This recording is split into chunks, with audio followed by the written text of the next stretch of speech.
केरल के राज्यपाल आरिफ मोहम्मद खान जी, कर्नाटक के राज्यपाल वजुभाई वाला जी, केरला के मुख्यमंत्री श्री पिनाराई विजयन जी, कर्नाटका के मुख्यमंत्री श्री वी.एस. येदियुरप्पा जी, केंद्रीय मंत्रिमंडल में मेरे सहयोगी श्री धर्मेंद्र प्रधान जी, प्रहलाद जोशी जी, वी. मुरलीधरन जी, सांसदगण, विधायकगण और भाई और बहनों, it is an honour to dedicate the 450 kilometer Kochi-Mangaluru natural gas pipeline to the nation. This is an important day for India, especially for the people of Kerala and Karnataka. These two states are being connected by a natural gas pipeline. I congratulate to people of these states.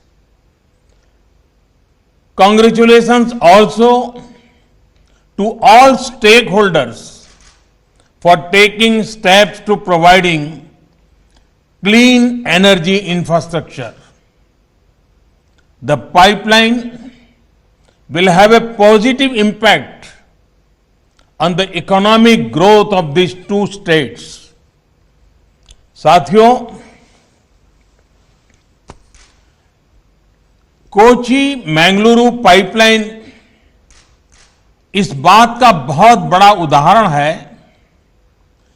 कि विकास को प्राथमिकता देते हुए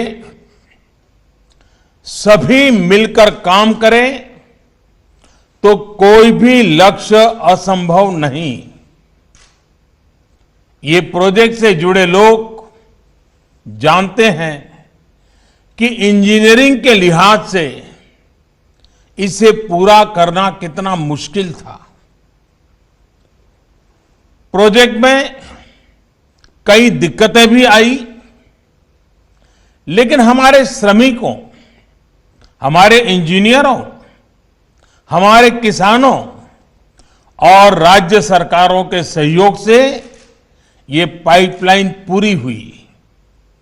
कहने को ये सिर्फ एक पाइपलाइन है, लेकिन दोनों राज्यों के विकास को गति देने में इसकी बहुत बड़ी भूमिका होने वाली है। क्यों आज देश गैस बेस्ड इकोनॉमी पर इतना बल दे रहा है? क्यों one nation one gas grid पर इतनी तेजी से काम हो रहा है? क्यों आत्मनिर्भर भारत के लिए गैस बेस्ड इकोनॉमी का तेजी से विस्तार बहुत जरूरी है? वो सिर्फ इस एक पाइपलाइन के फायदों से समझ आ जाएगा। पहला, ये पाइपलाइन दोनों राज्यों में लाखों लोगों के लिए ईज ऑफ लिविंग बढ़ाएगी। दूसरा, ये पाइपलाइन दोनों ही राज्यों के गरीब, मध्यम वर्ग और उद्यमियों का खर्च कम करेगी। तीसरा, ये पाइपलाइन अनेक शहरों में सिटी गैस डिस्ट्रीब्यूशन सिस्टम उसका एक माध्यम बनेगी। चौथा, ये पाइपलाइन अनेक शहरों में सीएनजी आधारित ट्रांसपोर्ट सिस्टम को डेवलप करने का आधार बनेगी। पांचवा, ये पाइपलाइन मैंगलोर केमिकल और फर्टिलाइजर प्लांट को ऊर्जा देगी, कम खर्च में खाद बनाने में मदद करेगी, किसान को मदद होगी। छठा, ये पाइपलाइन मैंगलोर रिफाइनरी और पेट्रोकेमिकल को ऊर्जा देगी, उन्हें स्वच्छ ईंधन देगी। सातवां, ये पाइपलाइन दोनों ही राज्यों में प्रदूषण कम करने में बड़ी भूमिका निभाएगी। आठवां, प्रदूषण कम होने का सीधा असर होगा पर्यावरण पर। जितनी कार्बन डाइऑक्साइड का एमिशन इससे कम होगा, वो लाखों पेड़ लगाने के बाद ही हासिल हो सकता है। साथियों, नवा लाभ ये कि पर्यावरण बेहतर होने से लोगों की सेहत भी अच्छी रहेगी, बीमारी पर होने वाला उनका खर्च भी कम होगा। 10वां, जब प्रदूषण कम होगा, हवा साफ सुथरी होगी, शहर में गैस आधारित व्यवस्थाएं होगी, तो और ज्यादा टूरिस्ट आएंगे। टूरिज्म सेक्टर को भी इसका लाभ होगा। और साथियों, इस पाइपलाइन के दो और लाभ हैं जिनकी चर्चा बहुत जरूरी है। इस पाइपलाइन के निर्माण के दौरान 12 लाख मैन डेज का रोजगार जनरेट हुआ है।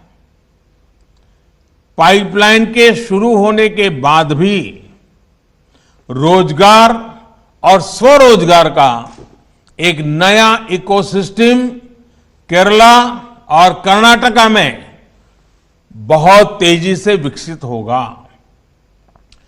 फर्टिलाइजर उद्योग हो, पेट्रोकेमिकल उद्योग हो, बिजली उद्योग हो, हर उद्योग इससे लाभ लेगा और रोजगार के अवसर बनेंगे।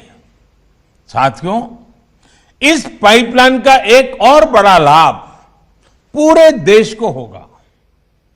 जब यह पाइपलाइन पूरी क्षमता से काम करना शुरू कर देगी, तो देश की हजारों करोड़ की विदेशी मुद्रा ये खर्च बच जाएगा।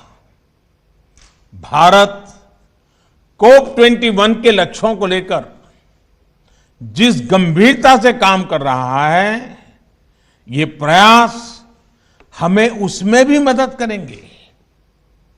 साथियों, दुनिया भर के एक्सपर्ट्स का कहना है कि 21वीं सदी में जो भी देश अपनी कनेक्टिविटी पर और क्लीन एनर्जी पर सबसे ज्यादा जोर देगा, तेजी से काम करेगा, वो तेजी से नई ऊंचाई पर पहुंचेगा।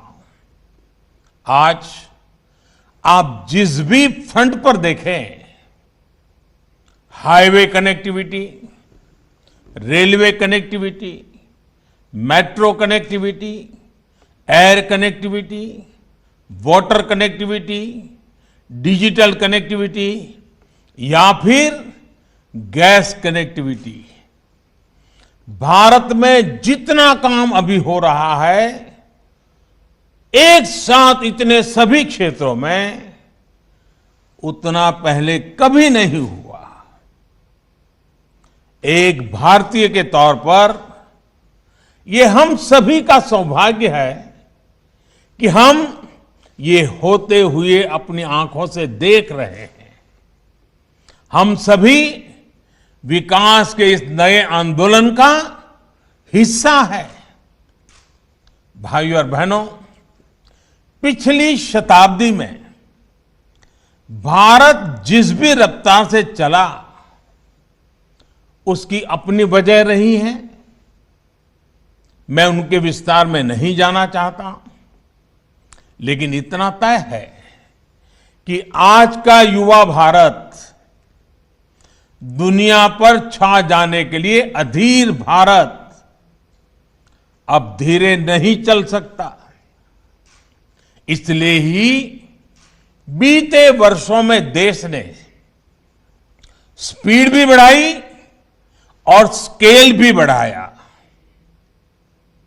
साथ साथ स्कोप भी बढ़ाया।